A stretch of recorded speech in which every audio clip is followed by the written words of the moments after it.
Well, hello everyone, and thank you for joining us today for this live Qtracs webinar on understanding the FDA ASCA program. We are delighted to have Jason Stine with us from ANAB.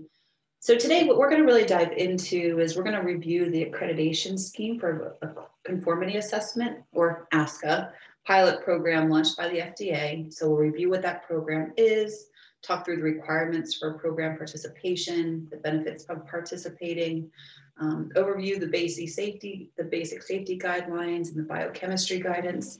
And then we'll actually dive into Qtracs to show you how that can also help you through this.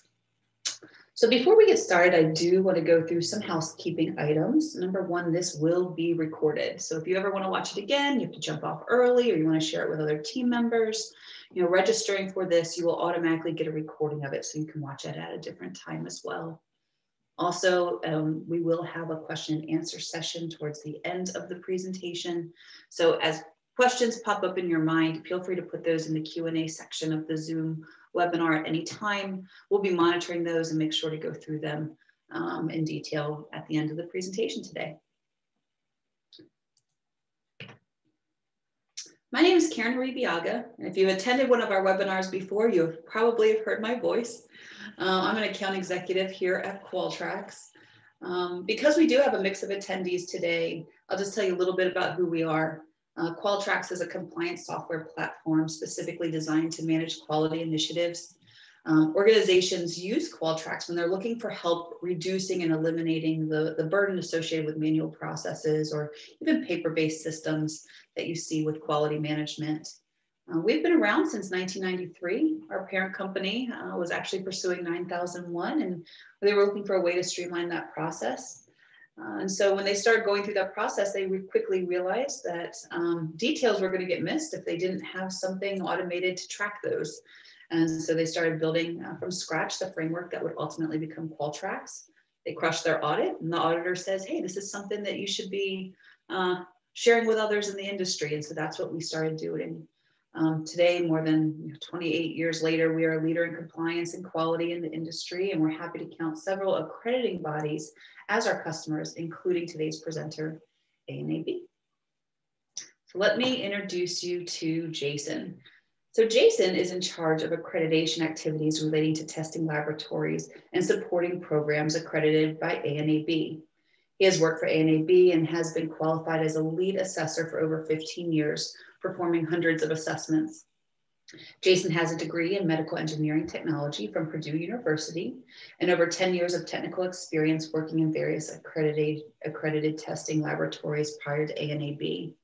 He is involved with technical organizations such as ASTM, ASQ, SAE, AOAC, ACIL, and works closely with many state and federal agencies such as the EPA, FDA, CPSC, and the DoD on technical and accreditation related programs. He is actively involved in representing ANAB internationally and nationally in accreditation. At that point, Jason, I'm going to stop sharing and invite you to take control of the screen and go through your presentation today. That sounds great. Thank you, Karen. Sure. Let me get my presentation fired up here.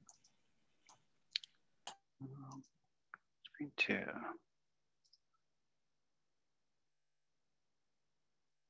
Okay. Can everybody see my screen okay? Karen, is it showing up okay? I can see it. Looks great. Well, very good. Well, welcome everybody, and thank you for giving me a little bit of your time to talk about the FDA ASCA program. This program was just launched in late 2020 and it's just now getting going. There's a lot of interest in it and a lot of people are curious to know how it works. So for today's presentation, I hope to give you just a real high overview of the program, just talk a little bit about some of the takeaways that Karen had just introduced, a little bit about the benefits of participation, what are application requirements, to get involved in the program, some overview of the 2 individual programs for basic safety and essential performance, and an overview of the biocompatibility program as well. So, when ASCA or the FDA developed this ASCA program, they had a few goals in mind. One was to enhance confidence in medical device testing, to promote consistency and predictability in the pre-market review process, to encourage effective use of FDA resources, to enhance regulatory efficiency, which is always a great thing, and to support international harmonization. You know, the ASCI pilot program aims to improve efficiency of the pre-market review process by building confidence in the declaration of conformity, the DOC process, through utilization of accredited testing labs. It also hopes to provide evidence of conformity to one or more of the FDA-recognized consensus standards. This is often a thorough and efficient way for the manufacturer to address certain questions of health, safety, and effectiveness of medical devices. For manufacturers and the FDA to benefit from the efficiency, however, the FDA must have confidence in the DOC process. So the ASCI program is built around gaining confidence and improving efficiencies within the system. You know, one of the goals of FDA is it's intended to support FDA's public health mission by providing increased confidence in testing results from ASCA-accredited testing laboratories, potentially decreasing the burden of individual pre-market submissions when manufacturers rely on testing completed by an ASCA-accredited testing laboratory, and probably the most important and the biggest benefit of the program is it saves time during the FDA review and approval process. And it's my understanding and talking with the representatives from the FDA that this is one of the big goals and incentives of this program is that, you know, if you're an FDA approved testing laboratory and you're accredited by an FDA recognized accrediting body, then the FDA does not have to spend as much time reviewing and approving these DOCs and the test reports to support that. So this is highlighted in exclamation points. So it's probably the biggest benefit of the program is to save time getting your FDA approval. You know, an overview of the ASCI program, you know, it's, you know, the ASCA accredited testing laboratories would conduct testing in accordance with 1725 and the program specifications. You know, they may use the accredited testing to provide data that's used to determine conformance of a device. The testing performed by an ASCA accredited testing laboratory can be used to support the pre-market submission for any device if the testing was conducted using an eligible FDA recognized consensus standard and test method in accordance with the ASCI program specifications. So we're going to talk a little bit about that. You know, what are those FDA recognized consensus standards and test methods, and what are the ASCI program specifications that also apply? So we'll address that as well. You know, a device manufacturer may choose to use an ASCA accredited testing laboratory to conduct the testing for pre-market submissions to FDA. A device manufacturer that uses an ASCA accredited testing laboratory to perform the testing in accordance with the provisions of the ASCI pilot program, you know, can then include a declaration of conformity with any necessary supplemental documentation as part of the pre-market submission to the FDA. You know, the FDA's goal is they'll generally accept these determinations from an ASCA accredited testing lab when accompanied by the DOC with appropriate supplemental documentation. And they've been very clear in their presentations to us and describing the program that, you know, their goal isn't to re-audit or reevaluate some of this test data and this test information. They have confidence in the accreditation process and the system that they've developed, and their goal really is to accept, you know, this information without further need for a re-review, thus saving time. You know, as far as the accrediting bodies, you know, the primary role of an accrediting body within this program is to accredit testing labs using ISO IC 17025 and the ASCI program specifications, you know, associated with each recognized FDA consensus standard and test method within their scope. A qualification for an accrediting body is we have to be an ILAC, a signatory to the ILAC MRA. We have to be based in the United States, and we have to formally agree to the terms of participation that the FDA lays out in the guidance document. For an accrediting body, we have to apply for specific test methods and consensus standards that we would like to offer accreditation for and very similar to what the laboratories might do when they're seeking accreditation, is they have to provide information on what they would like their scope to be. So it's very similar for the accrediting bodies as well. The application process for an accrediting body, we had to apply to the FDA as well. We had to submit our application. They reviewed it, and on November 23rd of 2020, our ANAB did receive our FDA approval for the full scope of ASCA approval for the full scope for all the methods in both biocompatibility and basic safety and essential performance. So that was, we're not limited to anything as far as what the FDA offers underneath this program. Now, for a testing laboratories, you know, the role of a testing laboratory is to perform testing in accordance with 17025 and the ASCA program specifications associated with each consensus standard and test method in their scope.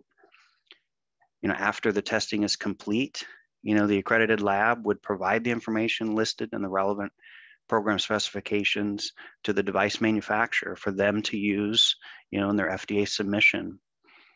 You know, the qualification for a testing laboratory is they would request a specific scope of accreditation, you know, that they want to be accredited underneath of the program by the accrediting body.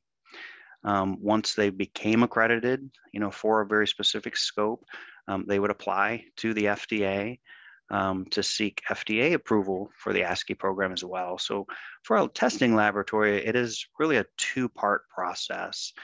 You know, the first part being that the laboratory becomes accredited by ANAB under the ASCA program with a defined scope of accreditation.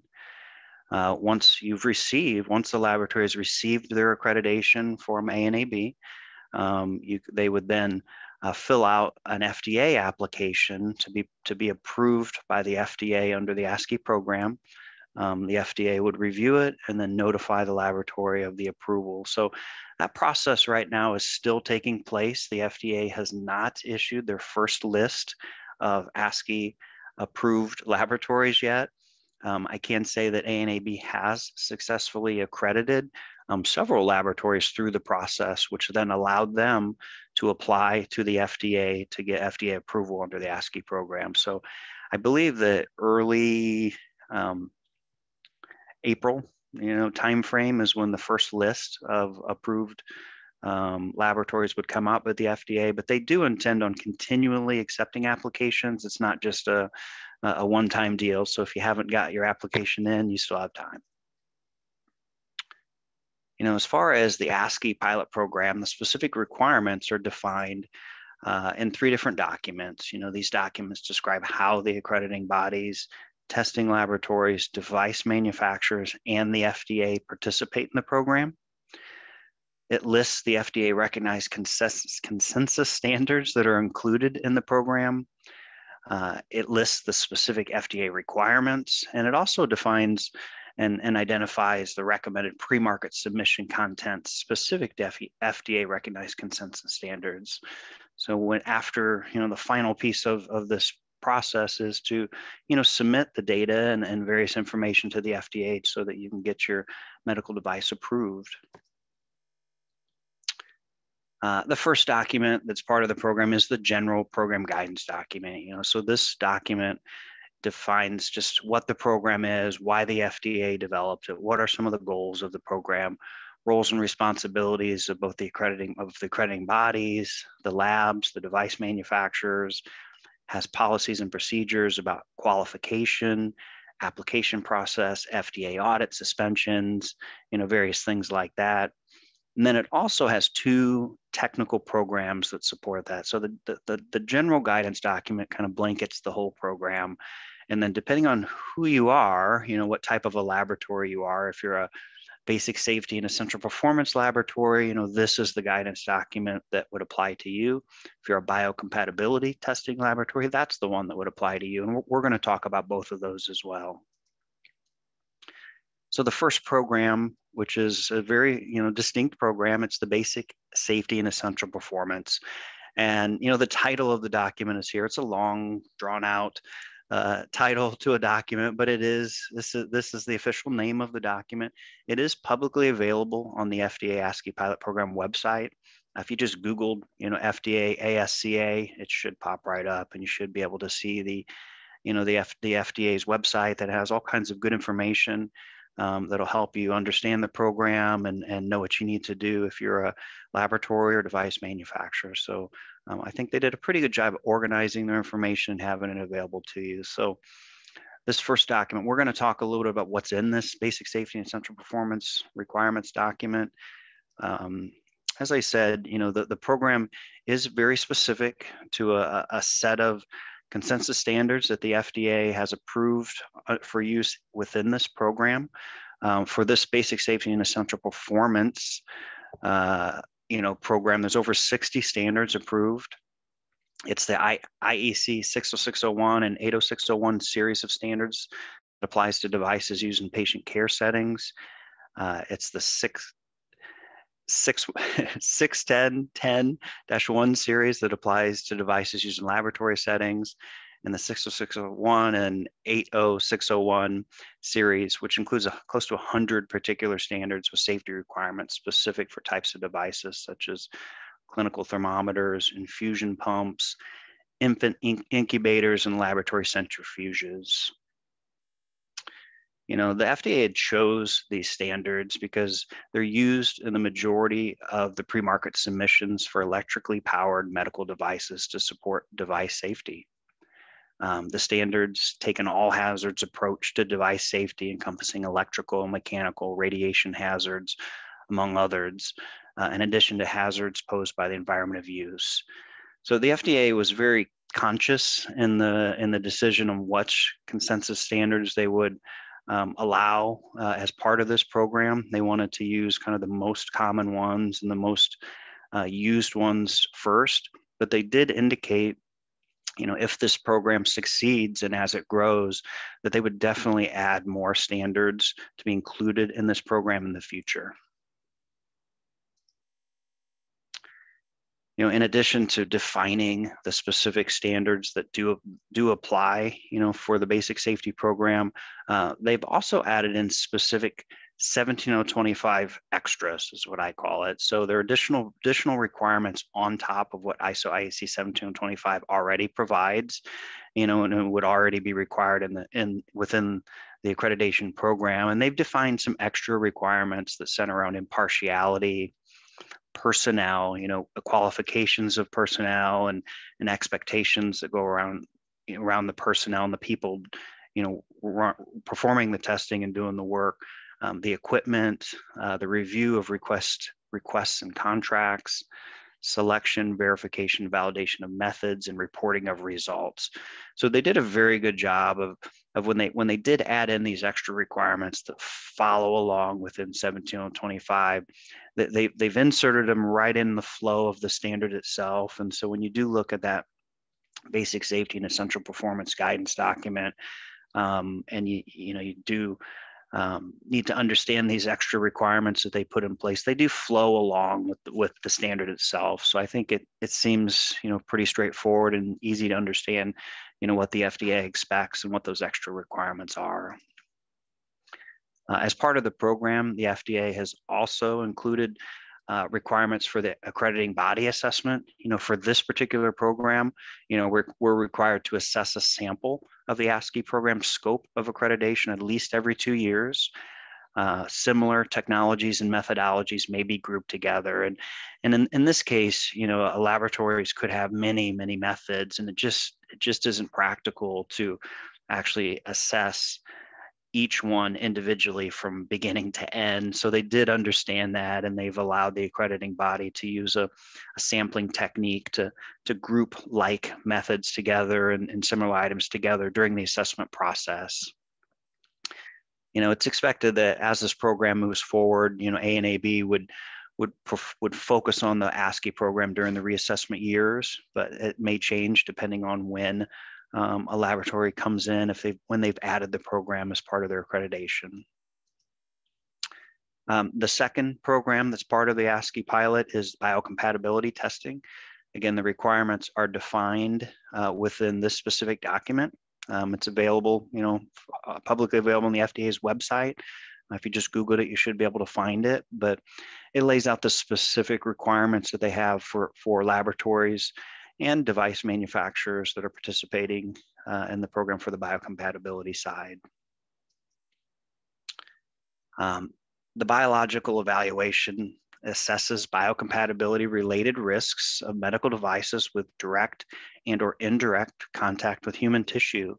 And the standards that the FDA has chosen to be part of the program are listed below. So this is a much more, a smaller list that I could actually provide here in the presentation. So, when you're a laboratory and you're seeking accreditation, you need to choose, one or all of these to be included in the accreditation by ANAB. And then also when you apply to the FDA for ASCA program approval, these would be the specific methods that you would be seeking ANAB accreditation and FDA approval for. And it's your choice on which ones that you'd like to add.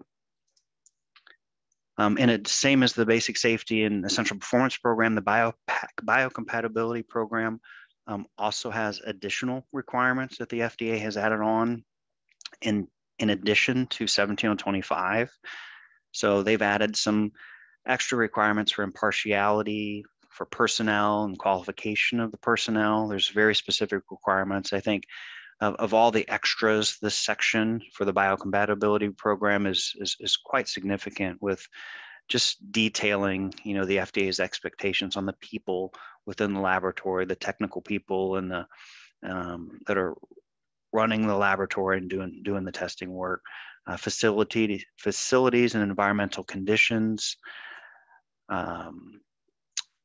equipment requirements, metrological traceability requirements, although these would fall under ANAB, has a standard policy for metrological traceability that applies to all accredited labs. So it's not much different than that. Extra requirements for selection, verification, and validation of methods, sampling, ensuring validity of results, and reporting of results. So, as you, start to plan and look for accreditation in this program, you'd also need to consider these extra FDA requirements as well. In addition to those, the FDA has released a document called the FDA's guidance for the use of International Standard 10993-1. It's a guidance document, but the FDA has been very specific within the pilot program document that laboratories need to consider the guidance within this document as part of their testing processes. So it is kind of interesting because it's not written directly in as a specific requirement that would fall on a checklist like we might have with those items above. But the FDA has made it very clear that when they provide this guidance, this 10993-1 guidance, that laboratories are expected to follow and adhere to that guidance that they provided. The assessment process, for this biocompatibility program, the FDA has been very clear here as well that, the assessment process must include, we must assess all of the test methods and not just a sampling like we can for the basic safety. So, if you're going for approval for each one of those methods, the ANAB assessment process has to witness and technically evaluate each one of them at least every 2 years. So it is something to consider within that process. And part of our assessment must also consider the laboratory's implementation of this FDA guidance we just talked about. The FDA review process, the ASCA program provides the FDA increased confidence in the methods used and the results reported by the accredited testing labs. They do intend to rely on these results for the purposes of the pre-market review without the need for additional information related to conformance with the standard. So I think that's important to note, and that's really where some of the time savings will come as the FDA, one of the goals of this program was that they can use the accreditation process and the oversight process that comes with it to gain confidence in that data and that information, and they don't have to re-review it or really re-audit that information. The FDA does not intend to question the validity of test methods within an ASCII laboratory scope of ASCII recognition, with an asterisk, of course. So they did say that if they have reason to suspect, if they get a complaint, or if there's some reason that they may need to look a little deeper into the test data, that they certainly have the right to do that, and they may at their discretion look a little closer at the test data. As part of the program, the FDA, to maintain oversight, they plan on doing periodic audits of laboratories to ensure they're meeting program requirements.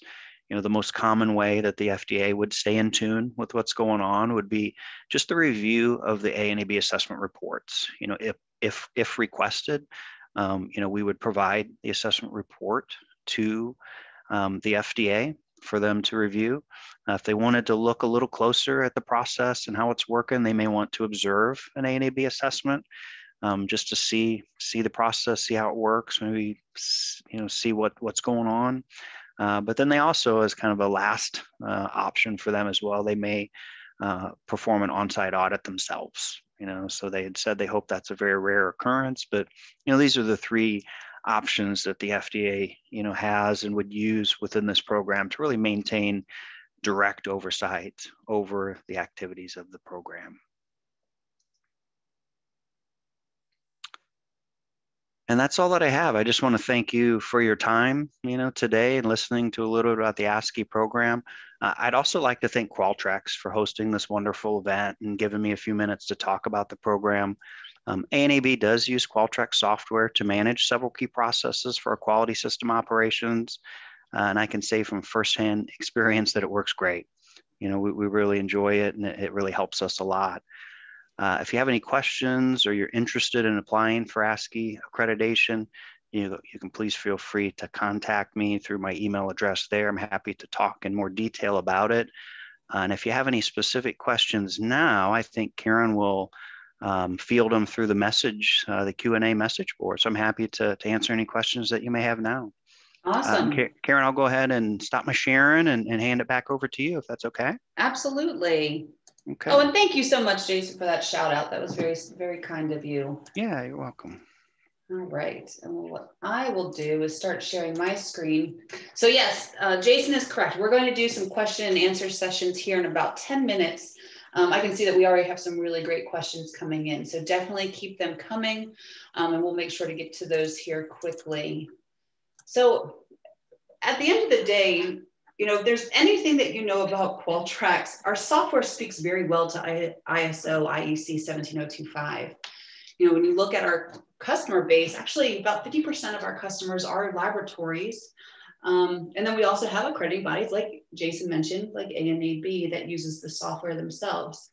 But what you might not know about Qtracs is that we actually have a pretty large manufacturing and medical device following as well. Now, when we talk to organizations for the first time, the first question we usually get asked is, well, do you offer document management solutions? And so, of course, as Qtracs, we answer, yes, we do have the ability to make sure that we're tracking all of your documents. Then they ask, okay, well, how do you make sure your employees are following those procedures? And so that's what we're going to kind of talk through today. I'm going to walk through document management and then show you some options that you have to prove competency and to prove that your employees are actually managing and not doing any process deviations with the processes that you have in place. And I guess I didn't ask. Jason, can you see my screen? I can, yes. Great. All right. Well, what you are seeing here is Qtracs. This is the home screen of Qtracs, and it's your to-do list. And so I happen to be logged in as Trevor, who happens to be a quality manager. So you can imagine if you're a quality manager with Qtracs, you're always doing a lot within the system. However, depending on who you are in the organization, anytime that you log in, you're going to be seeing the tasks that you as an individual need to complete. Now, you'll notice here that I have some documents that need to be approved. I'm being notified by the system. Unfortunately, I'm a little late on this one. So what that means, so if I look up here, my legend up here, this means that it's now my manager is now being notified, letting them know that I need to take action on this document. What Qtracs is going to do, it's going to send emails with every action that you have anytime something's newly added, approaching its due date, late, or needs to be expedited. And that's the accountability piece that quality management software brings to the table. Because now, instead of having manual systems where you're trying to remember when things need to happen, the system is actually being that core reminder for you, letting you know when you need to take action. Let's dive into documents. When I open this document tree, what you'll notice is a basic folder structure. I've got some documents here in different folders. What you're not seeing on the back end is all of the things that Qtracs is doing in the back end to guarantee that at any point, whoever accesses a document in this document tree, that is the last published revision of that document. So for example, this safety manual that happens to be out for approval in my inbox, if I were to click this, I'm actually not going to see the document that's currently being edited. I'm seeing the document that was last published. And the only people that can see that edited version are ones that are truly involved in that editing process. You'll notice that I also have a lot of PDFs here. Qtracs doesn't restrict the type of document that you can bring in to the system. A lot of our organizations use Word and Excel, sometimes PowerPoint or videos. Once you bring those into Qtracs, you even have the ability to convert them to a PDF, which is what you see here. If I click the sample handling document, the native format of this document is Word. I can actually see that down here when I look at type. Though it's being viewed as a PDF, the native format is a document from Word. And I can see that full document directly in the Qtracs system. It's the last published revision, so it's revision 4. This was my last editor, and this one was last published. As I look at this document, you can see I have my a template on this that has my header, information about my company, but then also this core information down here: who approved it last, the status, the revision number, the date it was last published.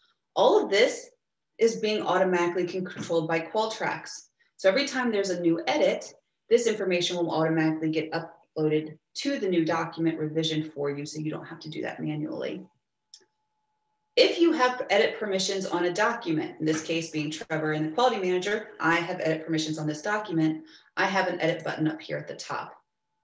The way that Qtracs editing works is that I would come here, choose the document, choose the edit reason, we'll say webinar edit, and then check that document out.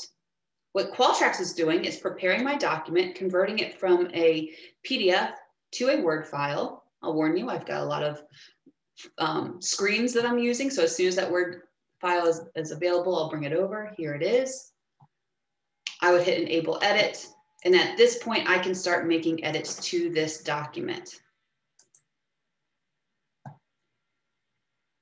I pushed it too many times. Here we go.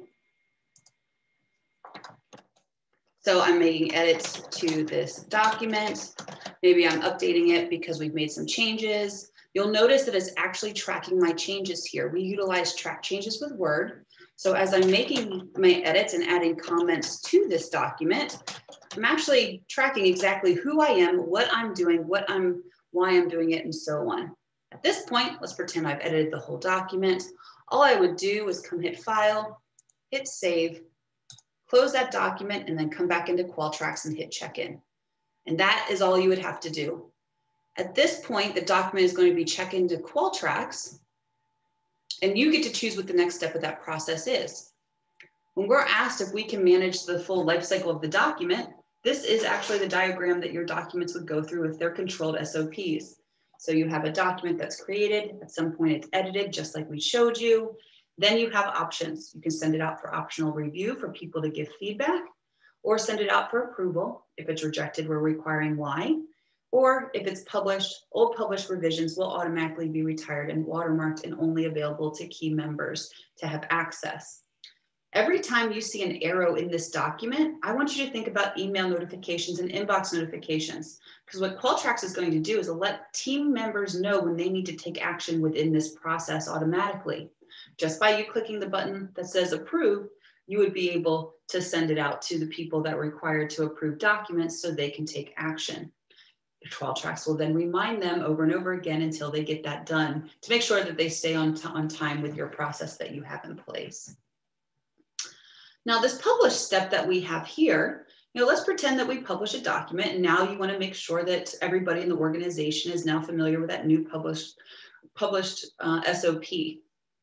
Well, if we come back into Qtracs, I'm actually going to go into my inbox, and you'll notice that I have this safety manual that needs to be approved.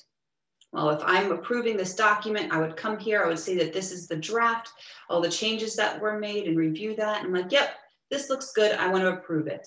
I would come up here, hit the approve button, and then it'll ask me for my comments. So I can just say, looks great, approving. You'll also notice that Qtracs is triggering me to send out what we call acknowledgement tests. Acknowledgement tests are quick read and sign tests that allow me to send this new published revision of the document to everybody now in the organization, or even a select group of people that need to be familiar with this document, if it is like that, asking them to please read the new version of the document and verify that they have read that to prove competency. So at this point, yes, I want to send out this test. I hit approve. The document is going to be approved and now published. And then what you'll notice is that over here in my testing area in my inbox, I now have an acknowledgement test. So if I were to open this, this is a quick, easy test that is now being sent to everybody in the organization, making sure that they are going to read this newly published SOP and just verify, yes, that they have read it and hit submit. And just by doing this, your quality team members and your managers now have record that they have done this. So when the auditor comes on site and asks to show competency records, all you would do is pull up a quick report to show them that information. Now, I can tell you the next question we always get at this point is, well, how do you make sure that they actually read that document that's attached? You have complete control over this test. You can make this true, false, multiple choice questions, really tracking competency to make sure that they retain the information that you wanted to as they read that document.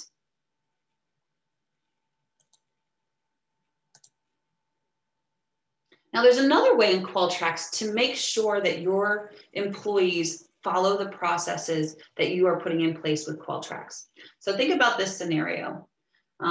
You have SOPs for your organization. You write all these SOPs that have to be controlled per 17025 that allow you to really run your laboratory. Then you're training on them to make sure that all of your employees are trained appropriately and can prove that competency to those processes that you have in place. Well, how do you actually make sure that, though they were trained on that document 6 months ago, that they're going to follow that process? That's where workflows can actually come in for Qtracs. What workflows are, which is another part of the Qtracs product, they allow you to automate processes within your organization. And I'm actually going to jump over to another instance here to show you even more workflows and to kind of get you thinking outside the box of what you can do with our system. So if I look here at workflows, these are examples of processes that could actually be automated in our system. So what is a workflow? For those of you who have attended some of our webinars in the past, we usually talk about workflows first. And so a workflow is a way of taking an electronic form, separating it into key steps, creating routes between those steps to make sure people are being held accountable and that things are being done so you can avoid process deviation. So let's think about like the customer complaint process. If I open this, and I'm going to scroll all the way to the bottom, we have a process flow here. So we've taken the customer complaint process, divided it into key steps, because we all know multiple people usually have their hands in this process within an organization. How do we make sure that everybody is on the same wavelength, that things are being done in a timely manner, and that meets the process that you've created to handle customer complaints for your organization? Well, we can do it this way.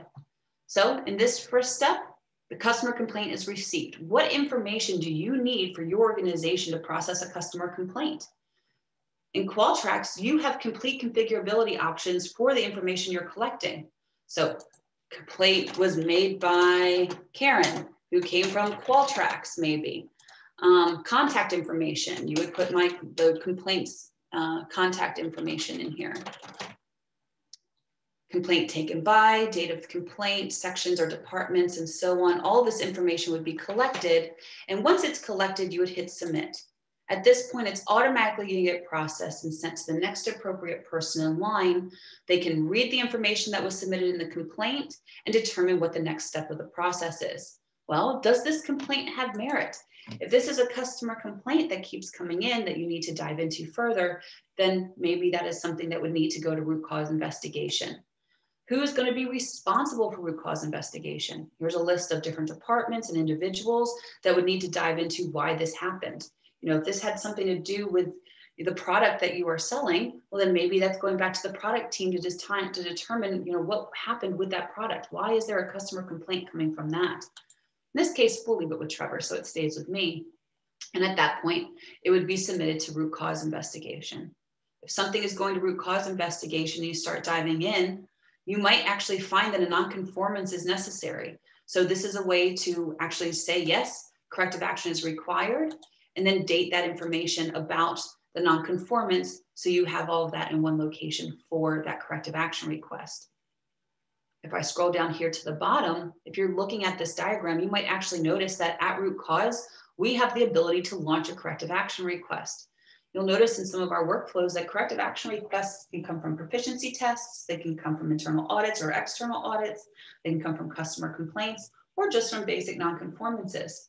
Our system has a way of copying and pasting that non-conformance information into other corrective action workflows to make sure that the information is solid and is exactly the same and no details are missed. Again, we're really controlling the full process of this to make sure that people can't deviate from it. Because though they can prove competency to a document and such, that doesn't necessarily mean that they're going to remember exactly how to do each step. These workflows allow you to control that to that nth degree. So what's the point of converting some of your documents and some of your processes to workflows? Well, no more process deviation. No more lost records, no more forms left on people's desks or lab stations for you to go searching for. Also, visibility is a big key here. I'm going to click on reports to kind of show you what this would look like in our system. I have some workflow reports here. And if I just want to run a quick report of every corrective action request that I've ever submitted in this demo instance, I can run this report and see all of those details right here. It's going to pull out of my database all of those details so I can evaluate them, look for trends, look for opportunities for improvement. So as a quality manager, I can make sure that I am making those improvements to better our organization's quality system. Now, Qtracs actually comes with a lot of these workflows already established. And so what we call our best-in-class workflows. They were specifically designed with 17025 in mind to truly actually match that type of standard. You're not limited to these. So when you start thinking about like calibration processes or reagent tracking, or even something like purchase requests, like so when your inventory goes low on a piece of or on some type of chemical or supply, how do you let purchasing know that you need more? Well, maybe that's a workflow that you create to let them know so they can go ahead and order that.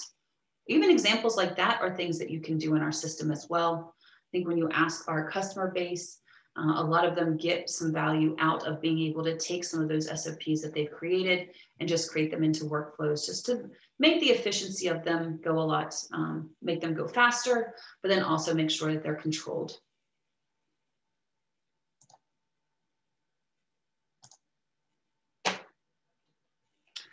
At the end of the day, you know, when you purchase Qtracs, we're not a modular system, so you get all of our capability in one system.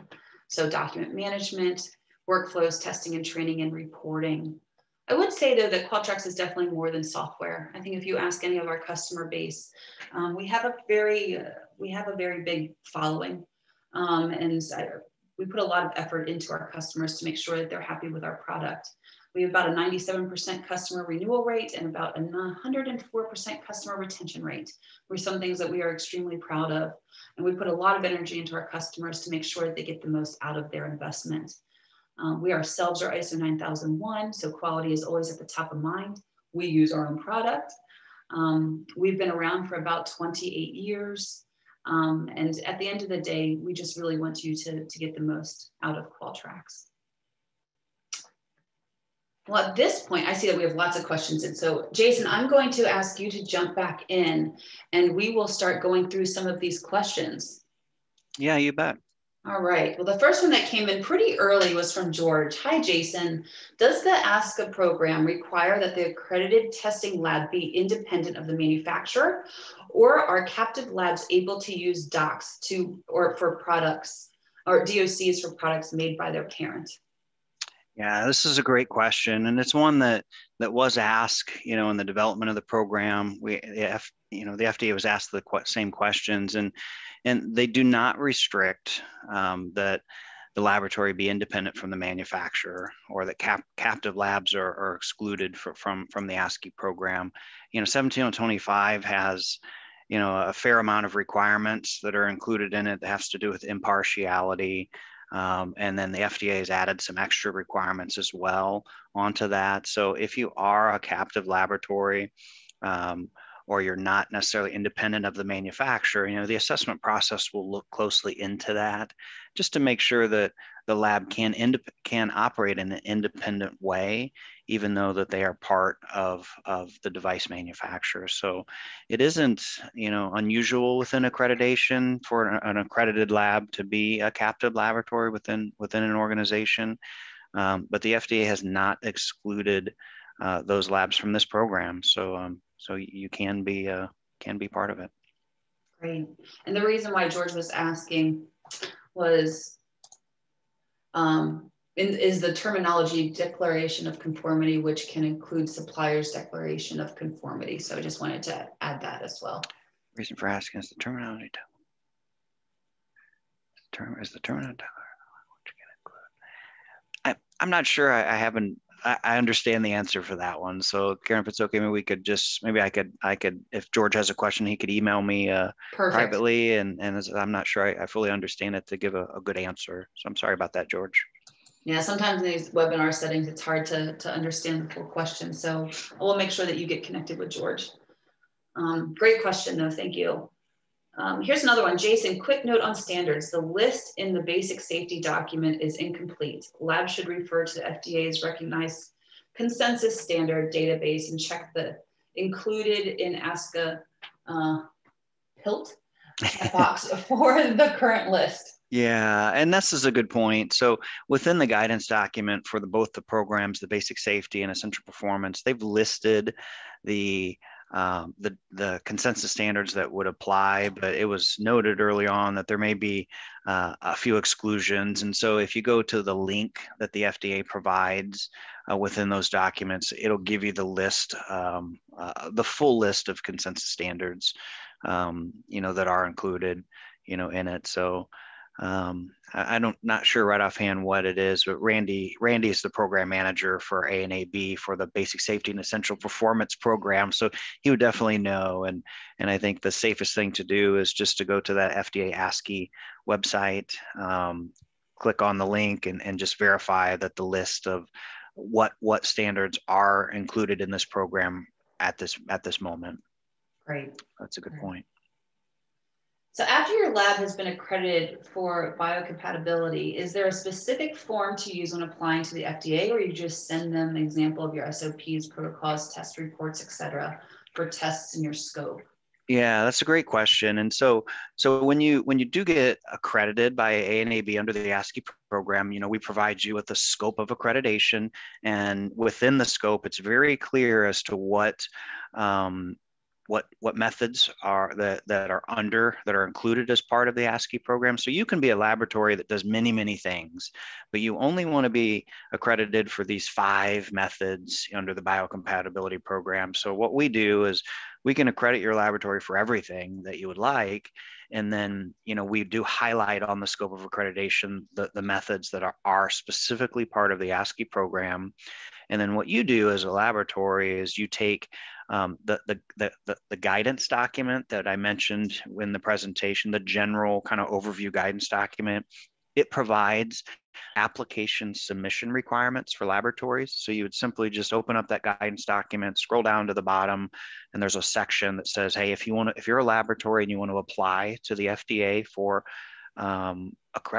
recognition or approval within this program, here's what you need to submit. One of those things would be proof of your accreditation through an ASCI approved accrediting body like ANAB. And then they ask for several other things. I do not believe that they go as far as asking you to send them SOPs and procedures and things like that. That's what they're going to rely on, the accreditation that we've looked at that and made sure. So I think that the application process is is a little more straightforward than being re-audited again by the FDA. But you would just go to that guidance document and and look at the application requirements for a laboratory, and I think they're fairly straightforward and simple. Great. We had some other questions that came in through chat, and I know we still have some on the question and answer session, so we'll make sure that we'll get to all of them. Is Qtracs CFR Part 11 compliant? Yes, we do have the ability to have electronic signatures, have validation, IQ, OQ, PQ. We have a couple of validation packages that you would be able to choose from that you're interested in, but we have the full audit trail within our system as well. So if that's something that you want to have a conversation about, let us know. We actually have other demo systems that we can walk you through to show you some of like electronic signatures and things like that you would need for 21 CFR Part 11. We have organizations today that are under ISO 13485, FDA, CFR Part 11 and such that use the system. Does Qtracs have a smartphone or mobile app? Qtracs is built on a responsive design, which means that, depending on what device you're using, it would scale to that device. And so we have many organizations today that will actually use us on like iPads, where they have iPads that are being used on the manufacturing floor for people to access documents and SOPs and even work within workflows. And so if that's something that is something that you would need, our system can manage that.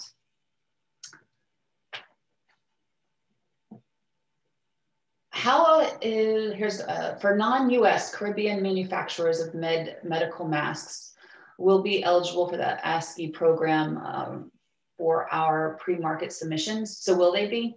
Yeah, and so that's another great question. And so, the FDA had limited the approved accrediting bodies to US-based accrediting bodies approved in this. So, you do not necessarily have to be a US-based company. Your device doesn't necessarily have to be produced in the US, but what it is that if you say are a laboratory that's accredited by another, by a non-US accrediting body, they would not be eligible to apply for recognition as an accrediting body in that program. So you'd have to use one of the US based approved accrediting bodies to accredit your laboratory, and it could be in the Caribbean or any other country. And then once you have your approval by one of the approved accrediting bodies, you could submit and apply to the FDA. So the limit on on being a foreign company just at this point applies to the accrediting bodies. Mm-hmm. Absolutely. How applicable is Qtracs for medical device, disposable face masks and medical surgical mask manufacturers? Yeah, that's where we start talking about 1345 if you have to follow that standard, or if you need to be CFR Part 11. Our system is used today by organizations like that. If that's something that you're interested in learning more about, I'll reach out to you after this and we can kind of talk about, how we can show you how that works. What other government labs use Qtracs? That is a great question.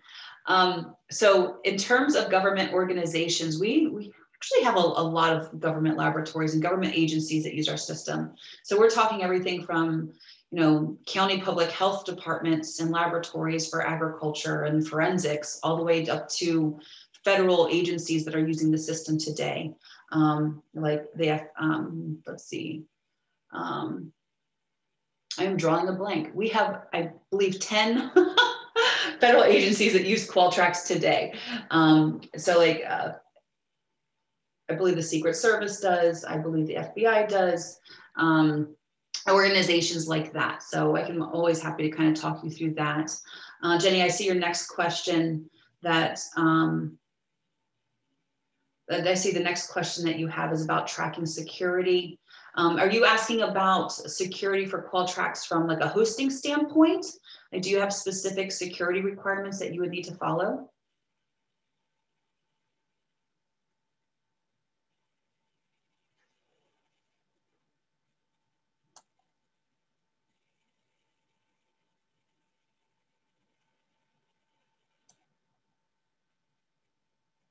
And as I wait for Jenny to answer my question, at the end of the day, what Qtracs is doing for tracking security, you know, we, depending on what type of deployment that you have with our system, we have both on-premise installations where you're putting Qtracs on your own servers. However, we also have situations where Qtracs is hosted. Hosted is probably the most popular way we see organizations moving, but, you know, with federal agencies, if there's a reason why you can't, you know, go hosted, we understand. With our hosted environment, though, it is put on Microsoft Azure servers. They are ISO 27001. We ourselves are actually even looking into ISO 27001 at this time, and so on. There's lots of security scans that are happening and backups as well. So if you have questions about those details, definitely let me know. And Jenny, I see your question. You're trying to see how safe it is to connect it to our lab equipment with our security LAN systems. That's probably a question that we would want to take offline to kind of talk about exactly your scenario and how that would work in Qtracs and anything that we need to do from a security level. So we'll definitely reach out to you about that. All right, and I see that there's some more stuff coming through chat, so let me check that real fast. New question, how are training assessments assigned? Does it allow assessments by position, department, role, test activity by location? 100%. Qtracs is a software platform. When you're actually creating users in the system, you're creating different roles and user groups to set permissions. So with the idea of you're going to create the different roles within your organization and assign the different users you're bringing in to those roles. You know, one person might be a part of different roles, of multiple roles within that organization's role list.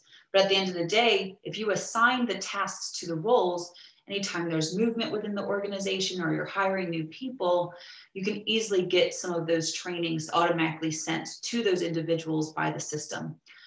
We always joke here because every time we hire a new employee, every time that they come in on day one of working for Qtracs, we know that they've got about 20 tests and trainings in their Qtracs instance immediately as soon as that they're hired, because that's what they need to do and go through to become a Qtracs employee and to be properly trained. So it definitely helps with that automation to make sure people are getting things when they need to. Great. And Jason, did you have an email that we can send? Did you share that with your presentation? Yeah, it was on the final slide. Yeah. So it's just jstine@anab.org. And I'm going to go ahead and put that into the chat. Nope, it looks like I can't send it to everybody. So what we'll do, Mario, is at the end, I'll make sure that you get that email so you can reach out to him. Oh, no, everybody else did. All right, any additional questions that we may have missed?